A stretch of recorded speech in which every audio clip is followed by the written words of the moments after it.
Well, confessions and that sort of kind of a tricky thing. You got to get someone to tell you something they want to talk about. But he had a lot of religious overtones and religious ideations. So I kind of ran with that and that theme, if you will, about God and forgiveness. And he told me that, you know, if you do something wrong, you pray to God and ask for forgiveness and hope that God forgives you. And then I asked him if there are some things that are unforgivable. Sure. What do you think? And he supposed that there are. There are some things that are unforgivable. And I think I asked him, you know, did you do one of those unforgivable things today with Kimberly? Yes. And he said, I want to be honest with you. And he said, I just need a few moments. And I said, take all the time you want. And I think he took about 3 minutes, and he kind of rolled up on his right side. I was sitting over to his right, and he looked me right in the face and said, I did a bad, and I can look at my report for the exact quote, but Kate's taking notes. I'm talking, Kate's the note taker. I did a bad, horrible thing today. You know, I shot and killed my daughter. And again, I'm paraphrasing, but that was the gist of that. So then you can't stop at that. We say, tell me about that. You know, why? You know, why? What was going through your mind?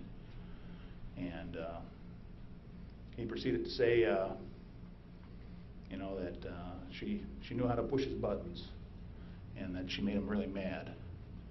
And so we kind of pry into that a little bit, like, what did she do that would make you that mad?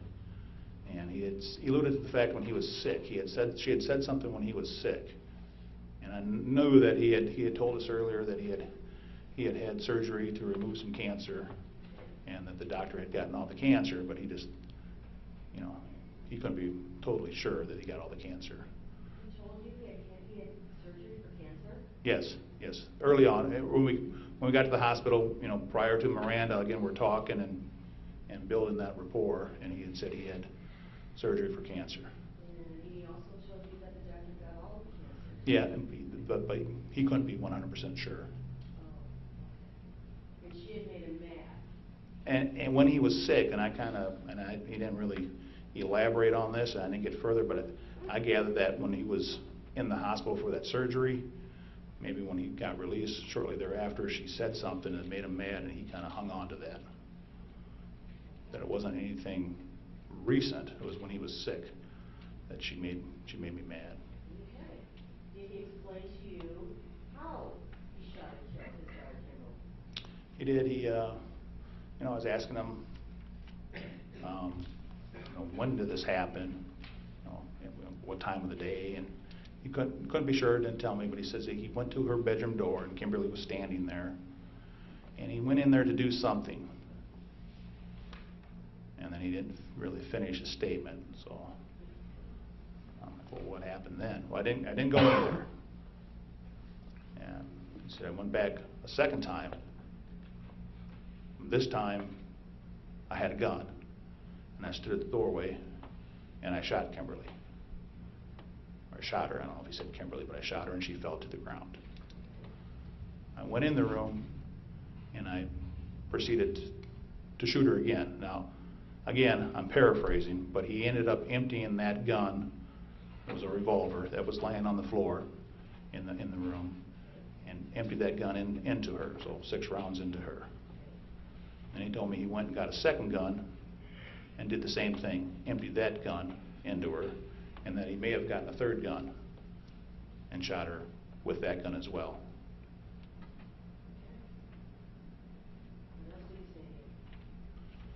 Well, I think I asked him, where did you get these guns? Meaning, I kind of meant where in the house, or where were they kept? And he told me, well, I got them when I was in Florida. Tell you where he kept the guns? Well, then later on, he said that he had kept the guns in his bedroom, and that he must have gone to his bedroom and got the guns. And I know, again, I'm going to jump around, but I know when officers got there, he kept the guns in a green bag, but that green bag was out in the living room. But I know, where was it? At his feet, I believe it was, yeah. Did he tell you whether or not the guns were loaded? I asked him if he had to load the guns, and he told me he kept the guns loaded. The guns were already loaded? Correct.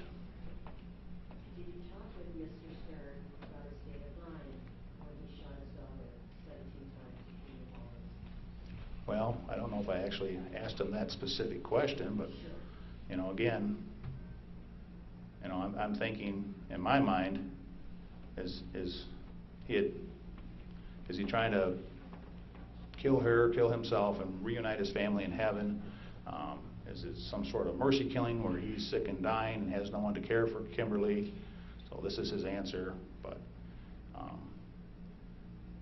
those are just, I guess, thoughts in my mind trying to figure this thing out. And when we talked to him about as to why he did it, he just said that, again, that, you know, she made him angry and she knew how to push his buttons. Did he tell you that Kimberly was autistic? I don't think that he told us that.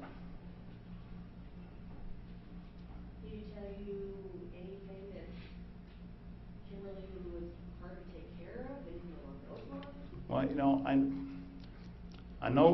I knew she was autistic, because I remember early on in that conversation, we talked about Kimberly and her upbringing and how social she was social. I know about autism and the pervasive personality disorders and the big wide spectrum of autism. I'm not sure where she fell on that spectrum, but I kind of wanted to gauge, had she gone to school, had she gone to high school, had she had social groups here in Dubuque.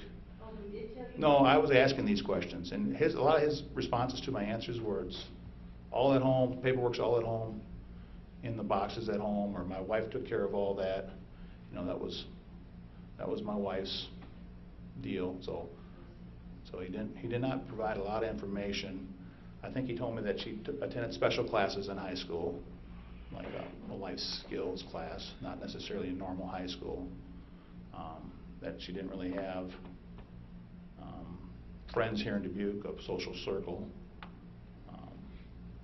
I asked whether or not she had a caseworker from DHS or anything, and he didn't believe so. I later checked with DHS, and they never had her listed as a client.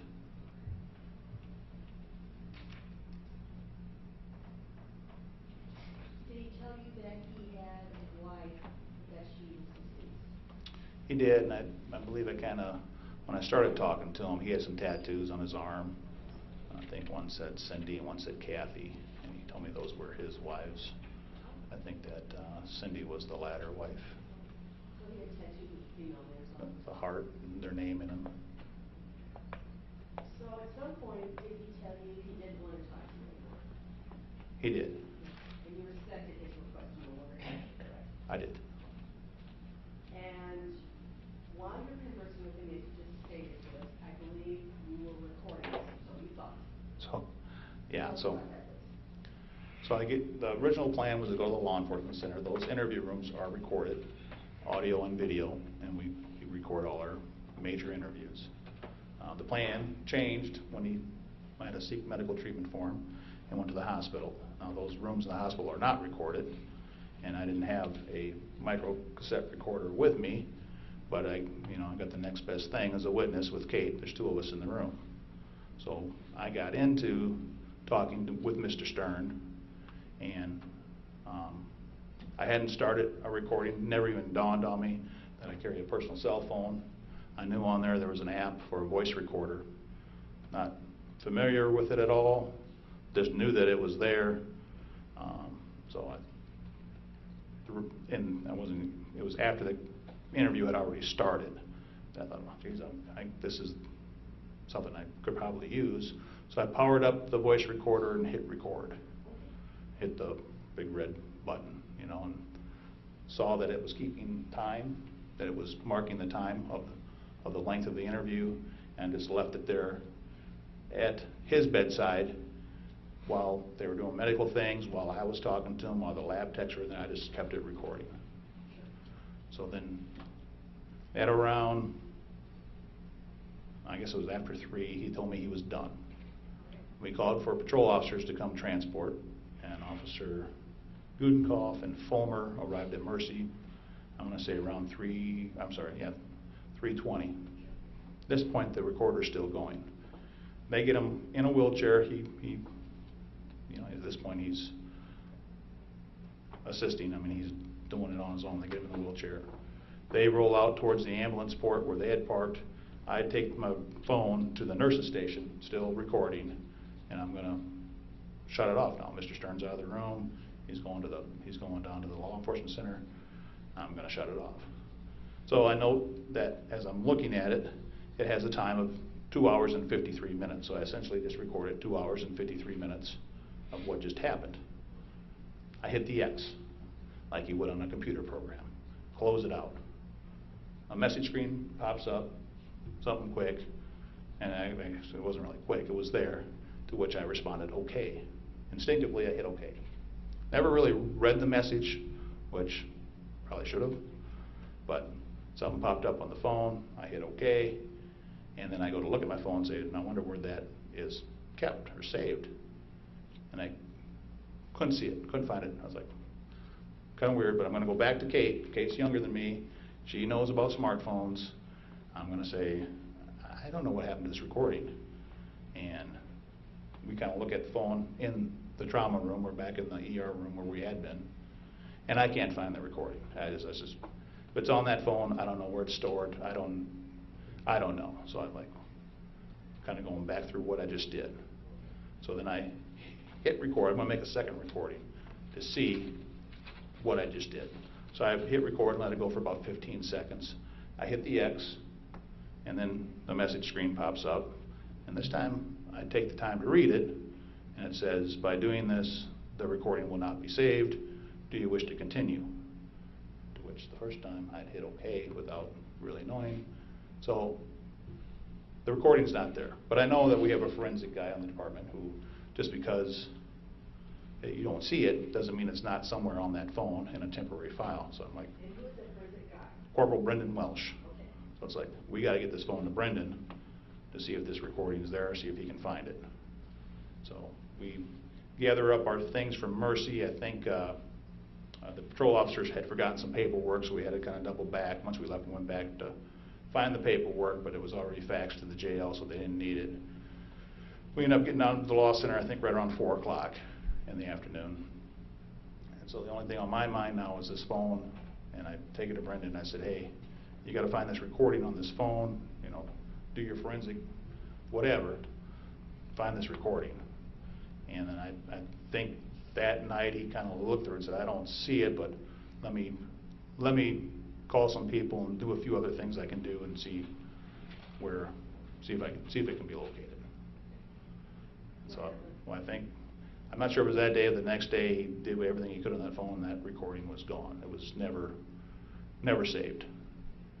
So it was inadvertently saved, or wasn't saved, and was never there, wasn't on the phone.